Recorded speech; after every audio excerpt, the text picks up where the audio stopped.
hoje é algo muito gostoso, muito especial, e eu quero só tentar realmente conseguir ter a capacidade aqui do Senhor, que o Senhor me conceda capacidade de resumir, porque é uma história descrita, né? Ela tá, por si só, ela está muito bem descrita, tá em Gênesis capítulo 41, quando fala então digamos assim, vamos chamar assim, do início dos planos de Deus na vida de José, porque até aqui, irmão, só relembrando, né? José, filho de Raquel, né?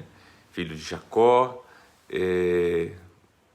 preferido do seu pai, ganha um manto, esse manto gera ciúmes, ele entregava os seus irmãos quiseram matá-lo, jogaram num poço, venderam para uma caravana ismaelita, que vendeu para Potifar, que logo houve uma ascensão dentro da casa de Potifar em tudo que ele fazia, porque Deus estava com ele, mas aí a mulher do Potifar gostou dele porque ele era bonitão, quis pegar ele de qualquer jeito, ele fugiu, graças a Deus, né? Mas por causa disso deixou, né, uma capa lá, um pedaço da roupinha dele, e por causa disso então agora Potifar lança ele na prisão, e ali na prisão ele fica na prisão, preso, sem data para sair. Ali então logo também ele começa a ter uma ascensão na prisão, porque Deus também estava com ele ainda aqui na prisão, e conhece o padeiro e o copeiro. Daí vocês lembram que eles têm um sonho, o padeiro também, o copeiro também, ele interpreta o sonho dos dois, né? O copeiro é restaurado às suas funções no palácio e o padeiro é enforcado e morto. E agora então, o copeiro, antes de sair de lá, ele fala assim: lembra de mim, né? Quando você estiver diante do faraó, e o copeiro esquece dele. E agora então, capítulo 41 inicia 2 anos depois disso, meu Deus, de 2 anos depois do copeiro ser restaurado às suas funções, né? Olha só o que acontece. Então, verso 1: ao final de 2 anos, Faraó teve um sonho. Então, agora de novo o sonho permeando, né, acompanhando toda a história. Agora então Deus dá um sonho, né? Permite que Faraó tenha um sonho. Ele estava em pé junto ao rio Nilo nesse sonho. Quando saíram do rio, 7 vacas, começa a descrever esse sonho, 7 vacas belas e gordas que começaram a pastar entre os juncos.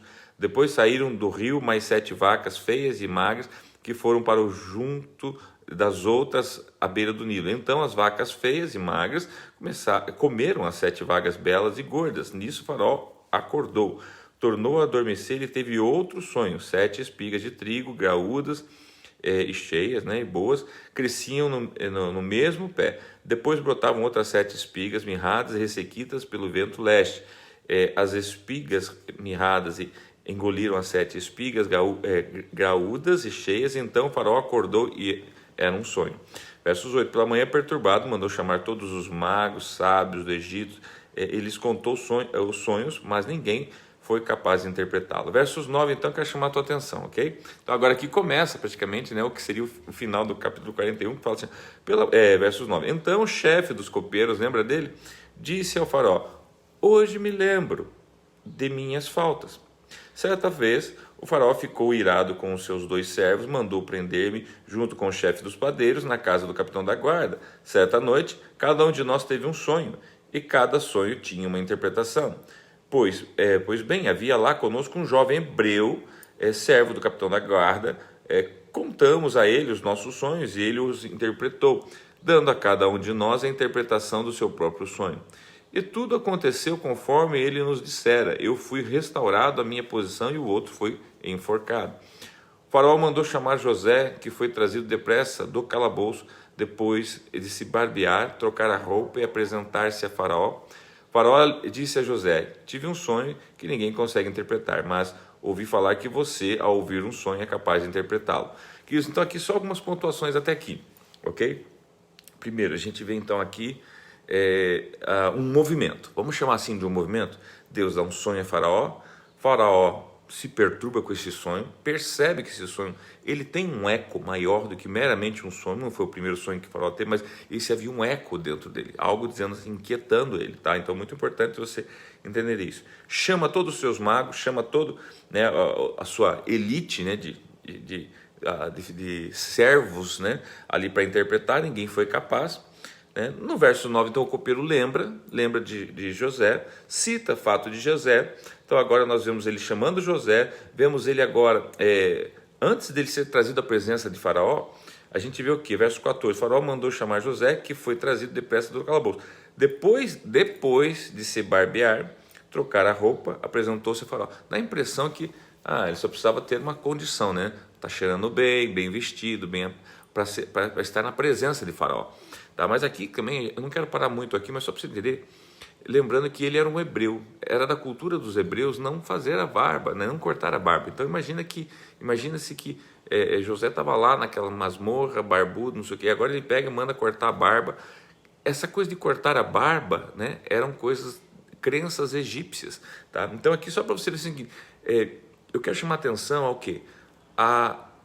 Quando Deus está no controle da sua vida, as coisas que Deus promove está muito acima de cultura, está muito acima de meramente uma doutrina, está muito acima de meramente um costume, tá? Porque assim, você vai ver várias citações nesse texto aqui de coisas que hoje seria talvez inaceitáveis para hoje. Mas como Deus está no controle aqui, você vê que Deus ele não está limitado a coisas humanas e de ordem humana. Mas eu vou deixar isso mais claro na sequência, tá? Só chamando a tua atenção para isso. Versículo 16 diz assim, respondeu-lhe José, isso não depende de mim. Quando ele falou assim, você pode interpretar do sonho? José falou assim, olha, isso não depende de mim, tá? Mas Deus dará a Faraó uma resposta favorável. Aqui o que a gente vê? A gente vê, para pensar, gente, José está lá na prisão, ele com certeza esperando uma oportunidade para sair de lá, né? Para quem sabe, aguardando o cumprimento de todo sonho, né? Que Deus deu para ele também é fruto de um sonho. E agora então, no momento onde ele poderia capitalizar, que a gente usa muito esse termo lá no meio da política, né? Vamos capitalizar em cima disso, né? Ele, mesmo assim, ele reconhece quem ele é, aonde ele está, quem é Deus e aonde Deus está. Então ele diz assim, olha, eu não sou capaz, então ele foi verdadeiro, sincero, tá? Quem faz essas coisas é Deus, deu glória a Deus, mas eu creio sim que Deus pode, né, abençoar a todos nós, tá? Verso 17, então o Faraó contou o sonho a José, e aqui novamente ele vai repetir, irmãos, eu não vou ler novamente, que ele repete, né, o sonho, tá? Daí ele fala que contou aos magos, mas ninguém foi capaz de explicá-lo. Versos 25, acompanha comigo, verso 25. Faraó teve um único sonho. Ele estava... Agora então começa a interpretação. José fala assim, Faraó, você teve dois sonhos, no sonho duas situações, mas na verdade você teve um único sonho, disse José. Deus revelou a Faraó o que ele está para fazer. Daí começa, as 7 vacas... são 7 anos, as 7 espigas também, né, também são 7 anos, trata-se de um único sonho, as 7 vacas magras e feias que surgiram depois das outras, e as 7 espigas mirradas e queimadas pelo vento leste são 7 anos, serão 7 anos de fome. Então ele começa a trazer a interpretação, exatamente como eu disse a Faraó, Deus mostrou a Faraó aquilo que ele vai fazer. Então aqui, gente, ele começa então a trazer a interpretação, olha, as 7 vacas gordas e as 7 espigas, né, cheias, representam a mesma coisa, 7 anos de muita fartura no Egito.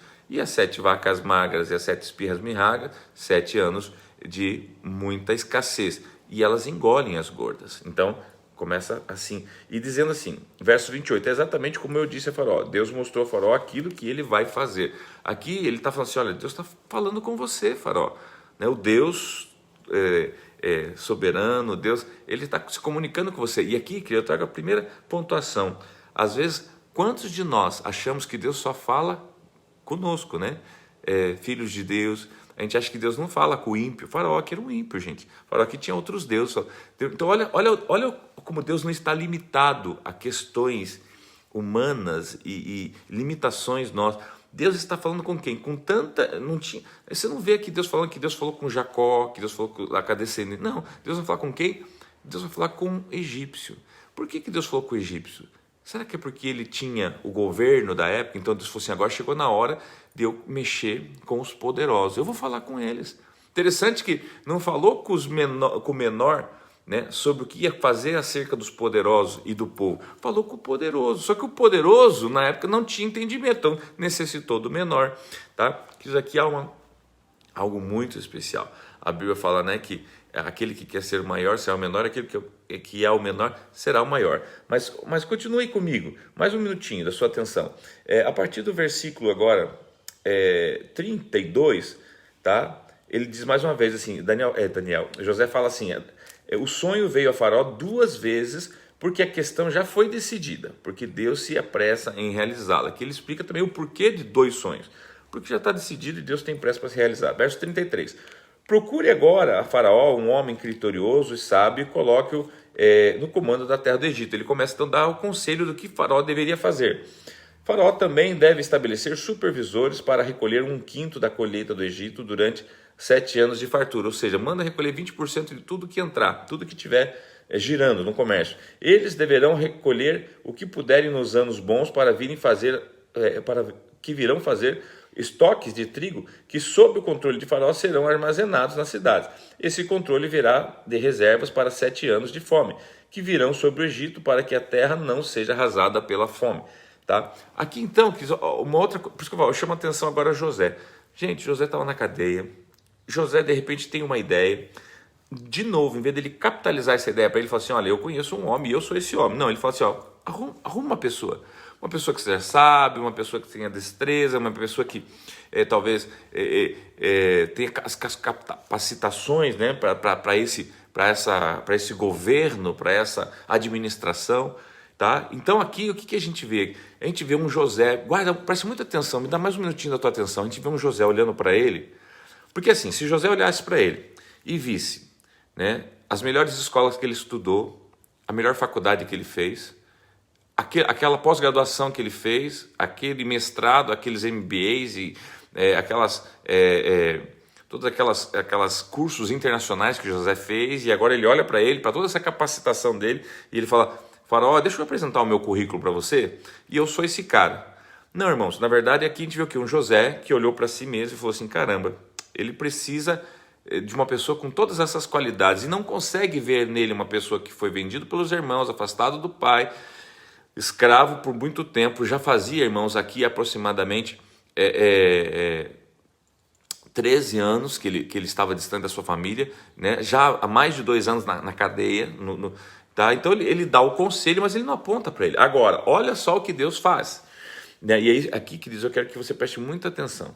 Versos 37. O plano pareceu bom a Faraó e todos os seus conselheiros. Não só a Faraó, mas com todos os seus conselheiros. Por isso, Faraó lhe perguntou, será que vamos achar alguém como este homem em quem está o Espírito Divino? Aqui eu preciso chamar a tua atenção numa coisa. Primeiro, este homem que ele está falando é aquele que acabou de vir lá do calabouço. Segundo, um menino de 30 anos de idade. 30 anos, irmãos. Tipo Jesus, 30 anos, começou o ministério. Tá entendendo? Tá percebendo as correlações? Tá? Agora, observe que qual foi o currículo? O único item do... Irmãos, pensa uma folha em branco, né? Dizendo assim, o seu nome, sua idade, todo aquele cabeçalho, filiação, papapá, experiência, a única coisa, né? Escravo, tá? E temente a Deus. Não tinha currículo, ele não teve escola, a escola foi a famosa escola da vida, e eu não estou aqui fazendo uma apologia à escola da vida, só estou querendo trazer a característica do texto, e por favor, não entenda nada e não crie nenhuma doutrina em cima do que eu estou falando, veja a característica do texto, tá? Agora então, o Faraó então fala assim, será que vamos achar alguém como este homem? Este homem que ele está falando é aquele jovem de 30 anos, aquele piá de 30 anos, tá? Em quem está o Espírito Divino? Agora aqui talvez é a chave, porque na verdade, será que Faraó enxergou aquele piá de 30 anos, o preso que estava na cadeia, que estava lá no calabouço, ou o Faraó enxergou o Espírito de Deus? O Faraó enxergou o Espírito de Deus. Isso por que as pessoas têm que enxergar em você? Não é o teu currículo, não é a tua história, não é o teu histórico, mas as pessoas têm que enxergar o Espírito de Deus em você. Uma única oportunidade, o Faraó nunca tinha visto nem antes, entendeu? Em nenhum momento antes, José, uma única oportunidade, onde o Espírito de Deus se manifestou através da vida de José, foi suficiente para mudar a história do Egito, de Faraó, de José e de toda a nação do Egito, inclusive agora do povo de Deus, e vem agora o quê? Startar o quê? O cumprimento de uma promessa, de um sonho, de um plano de Deus já revelado lá atrás para José com os seus sonhos. Você está entendendo? Deixa o Espírito Santo falar no teu coração, que isso pode avivar muita coisa dentro de você nessa manhã. Tá? Versículo 39, tá? Já estamos concluindo, que diz assim, pois Faraó, disse, pois, a Faraó a José, uma vez que Deus lhe revelou todas essas coisas, não há ninguém tão criterioso e sábio como você. depois que Deus revelou, como que diz, ser um homem de Deus, ser uma pessoa de Deus, uma mulher de Deus, tá? Versos 40, você terá o comando do meu palácio. Aqui ele começa o quê? Dizer as atribuições, a autoridade que José vai ter e a extensão de toda a ação de José. Você terá o comando do meu palácio, todo o povo se sujeitará às suas ordens, somente em relação ao trono serei maior que você, somente em relação ao trono, eu serei maior que você, o resto você vai ser maior que eu. É isso que o faraó estava dizendo. 41, e Faraó prosseguiu, entrego a você agora o comando de toda a terra do Egito. Em seguida, Faraó tirou o dedo do seu dedo, né? O anel de selo, é o que era assinatura, irmãos. Ele dá a assinatura dele, o selo dele, a senha do banco para José. E colocou no dedo de José, mandou vestir de linho fino. Linho fino, irmãos, quando você vai fazer um estudo sobre isso, tá? Vai falar sobre o quê? Sobre justiça. Quer dizer o seguinte, esse homem é um homem de justiça. Você entende porque Deus tem mandado você aumentar a justiça dentro de você, Cristo? Lembra? Menos de mim, mais de ti, Senhor, aumenta a tua justiça em mim. Lembra disso? Lembra vocês que nos acompanham há tanto tempo, que Deus tem falado com a gente há tanto tempo, aumenta a justiça, né? E colocou uma corrente de ouro no seu pescoço, também o fez subir em sua segunda carruagem real. Dá um carro para ele, irmãos, é uma carruagem real, né? E à frente os arautos iam gritando, abram um caminho, né? Assim José foi colocado no comando de toda a terra do Egito. Olha o sonho aqui, irmãos, se materializando. Chegou o tempo, chegou. Então entenda o seguinte, tem a ver com o tempo, não tem a ver com o que José fez para chegar aqui, irmãos? Nada, a não ser não desistir de Deus. Ele não fez nada. José, queridos, não... tenta imaginar José como um coach, não fazendo uma crítica aos coaches, mas há muitas coisas que alguns coaches, e muitos coaches bons, né, por aí, mas alguns... Se José fosse um coach, irmão, ele tinha tentado sair daquela prisão, sei lá, escalando, né, usando todas as suas habilidades, ok? Mas o que ele faz? Ele entende que Deus está no comando, e eu não estou falando com isso assim uma visão de acomodação, não, mas uma visão de trabalhar juntos, tá? Observe que agora, irmãos, para pensar, você ficou a vida inteira longe do teu pai, da tua mãe, dos teus irmãos, agora você assume todo esse poder, no mínimo, é uma oportunidade que você tem para fugir e sumir, e você vai ver o que esse homem vai fazer agora. Versos 44, tá? Disse ainda Faraó a José, eu sou o Faraó, mas sem a sua palavra ninguém poderá levantar a mão nem o pé em todo o Egito. Meu Deus, o que é isso, irmão? Que poder é esse? Por que foi dado tanto poder para esse menino de 30 anos? Tá? Olha só, quando chega o tempo de Deus, Deus te exalta, queridos. É isso que eu quero que você entenda. Tá? Às vezes você está sendo uma vida inteira humilhado, você fala, meu Deus, nada dá certo na minha vida, parece que as coisas não vão. Não se aparte de Deus, e nem Deus de você, né? Deixa a palavra do Senhor bem pronta no teu coração, e você vai ver na hora certa, tudo vai convergir, porque as pessoas não precisam ver você e o que você fez, as pessoas precisam ver Deus em você. Guarda isso no teu coração, isso é uma chave poderosa para a sua vida. Disse ainda o Faraó a José, eu sou o Faraó, mas sem a sua palavra ninguém poderá levantar a mão nem o pé em todo o Egito. O Faraó deu a José o nome de Zefenate-Paneia, um nome pagão, um nome egípcio, e lhe deu por mulher a Zenate, filha de Potífera, sacerdote de On. Aqui eu quero, de novo, quebrando paradigmas, irmãos. Primeiro, José podia falar assim, não, eu não abro mão do meu nome, eu sou José. Chama do que você quiser. O nome que você der para mim não vai mudar a identidade que eu já tenho. Queridos, o apelido que dão para você não pode mudar a identidade que você já tem. E em contrapartida, também não adianta você querer mudar de nome para um nome mais sério, justo, um nome que expresse um nome artístico, se o teu caráter, se quem você é realmente não mudou. Então guarda isso no teu coração. E agora, ele dá o quê? Ele dá uma esposa para José. Irmãos, primeira mulher de José. José vai ter esposa, tá? Escolhida por quem? Por um pagão, por Faraó, tá? Quem era essa menina? A Zenate era filha de Potífera, sacerdote de On, pagão. Deu para ele uma mulher pagã do mundo, irmãos. Olha José aqui. José vai falar, não, eu não caso com essa mulher do mundo. Gente, José estava assim, ó, Deus, o Senhor cuidou de mim até aqui, vai continuar cuidando, né? Deus queira que essa menina seja bonita, pelo menos, né? Depois José foi inspecionar toda a terra do Egito. Verso 46, José tinha 30 anos de idade, quando começou a servir ao faraó, rei do Egito. Ele se ausentou da presença de faraó e foi percorrer todo o Egito. Gente, ele foi percorrer todo o Egito. Por que ele não picou a mula? Inclusive, ele tinha uma carruagem real. Não, ele era sério, justo. Ele tinha um manto de linho, lembra disso? Ele entendeu que isso que não era mais agora a vida dele, o que ele achava, o que ele queria, as vontades dele, a vontade de ver o pai, não, era cumprir o propósito divino. Guarda isso no teu coração. 47, durante os 7 anos de fartura, passou 7 anos de fartura, irmãos, e ele não foi atrás do seu pai nem dos seus irmãos. A terra teve grande produção. José recolheu todo o excedente dos 7 anos de fartura no Egito e armazenou nas cidades. Em cada cidade ele armazenava o trigo colhido nas lavouras das redondezas. Assim José estocou muito trigo como a areia do mar. Tal era a quantidade que ele parou de anotar, porque ia além de toda a medida, não tinha mais como medir. Sabe? Não tinha mais, passou de bilhão, trilhão, quadrilhão, não tinha, não, ficou muito difícil agora, né? Melhor vai botando aí, né? Encheu. Verso 50, antes dos anos de fome, a Zenate, a filha de Potifra, a mulher agora que foi dada ali, sacerdote de On era uma cidade, ficava a 16 quilômetros aqui da onde eles estavam, deu a José 2 filhos. Irmão, ao primeiro José deu o nome Manassés, dizendo: Deus me fez esquecer todo o sofrimento e toda a casa do meu pai.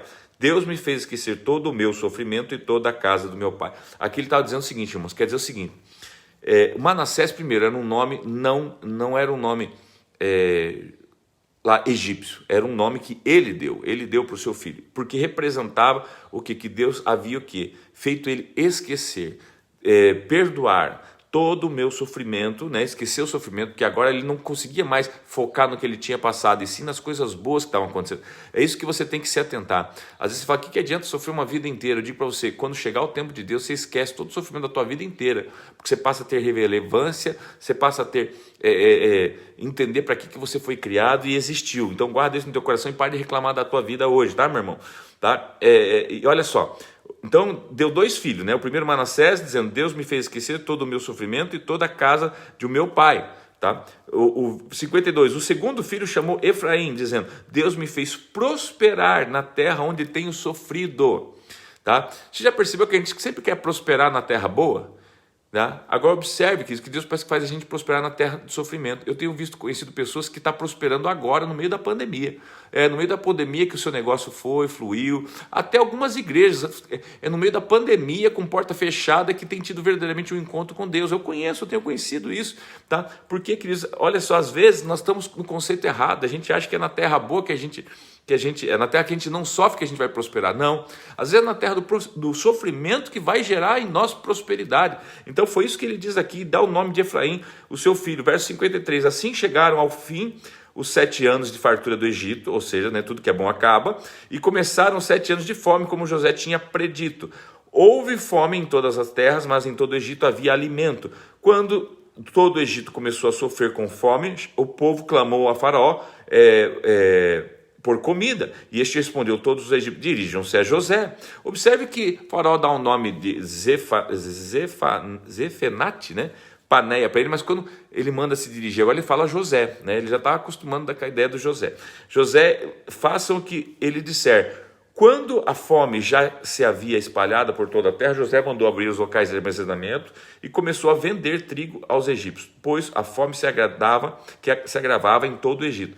E de toda a terra vinha gente ao Egito para comprar trigo de José, porquanto a fome se agravava em toda a parte. São 57 versículos que eu corri um pouquinho, queridos. Mas, queridos, pelo amor de Deus, grava no teu coração isso aqui. Deus está falando conosco. Deus está falando com você. Deus está falando comigo. É na terra do sofrimento que Ele vai fazer a gente sofrer. Se sofrer não, é na terra do sofrimento que Ele vai fazer a gente prosperar, não é sofrer. Quem faz a gente sofrer é a gente mesmo. Deus faz a gente prosperar. A importância de Deus estar com você na sua vida, mais do que aquilo que você pode fazer sem Deus. Tem gente que nesse momento está correndo tanto, irmãos, para fazer tanta coisa, só que está fazendo sem Deus. Você está estudando tudo que você pode estudar, você está se preparando. Não estou dizendo que não é para fazer isso, mas com Deus, pelo amor de Deus, né? Dirigido por Ele, na presença dEle, tá? E se você não foi um afortunado, se você não foi um abençoado, se você aparentemente parece que está Você só sai de buraco para escravidão, para prisão. Mas se Deus está com você, fica tranquilo, porque vai chegar o tempo da tua exaltação também. Olha tudo que Deus fez, irmãos. Deus usa pagãos, Deus usa copeiro, Deus usa faraó, Deus usa, enfim, tanta coisa. Olha, quando que eu e você iríamos projetar ou planejar uma vida dessa para nós chegar ao governo? Agora, ei, preste muita atenção, já estamos encerrando. Queridos, em 13 anos, porque até o 17 José ficou com seus pais e seus irmãos. Em 13 anos, Deus tira ele de uma pequena comunidade no deserto, nômade, peregrinos, e coloca agora ele como governador do Egito. Em 13 anos. Eu não sei que faculdade, que escola, que padrinho em 13 anos ia fazer você governar uma nação. Em 13 anos. Qual nação que você conhece que tem pessoas de 30 anos governando uma nação? Tá? Por quê? Eu vou deixar você com essa pergunta. Será que é porque não está faltando o divino nas pessoas? Será que é porque não tem muito de humano e pouco do divino? Está na hora de nós buscarmos o divino. Eu convido você a buscar o divino. Que Deus abençoe você. Que logo mais às 15 horas, pastora Fabi